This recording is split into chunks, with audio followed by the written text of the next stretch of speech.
day in the future, we'll hopefully have a vaccine for COVID-19 Yeah. that'll make this horrible virus a thing of the past. But what exactly is a vaccine? Well, let's get virtual and find out. All right, that was my line. Well, it's my line now. Keep your hair on. Okay.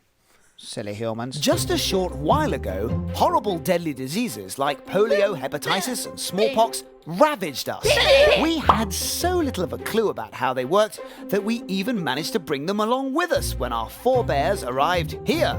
The ultimate Euro super spreaders, laying waste to over 90% of the indigenous population in less than 150 years because Native Americans had no natural resistance to Euro bugs. Ugh.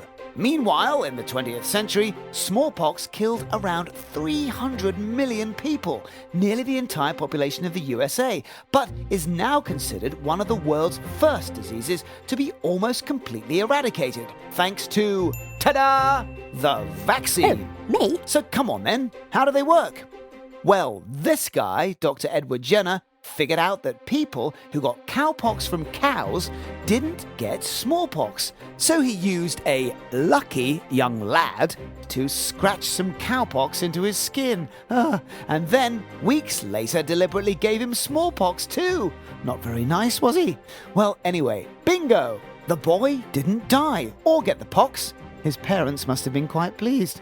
So the first vaccine was born. Oh, and by the way, vaccinus is an old Latin word roughly meaning from a cow, hence vaccine. Yeah, thank me later.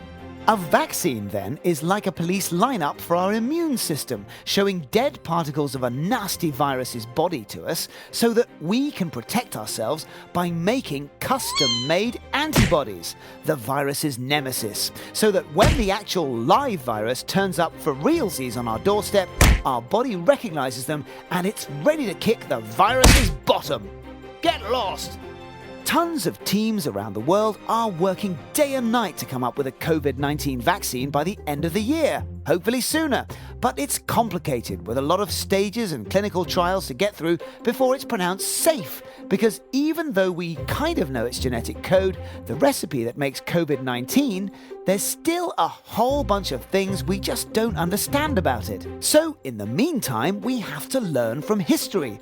We beat smallpox not just by using a vaccine, but also by being vigilant, making sure we tracked it, engaging our communities across the globe to fight it.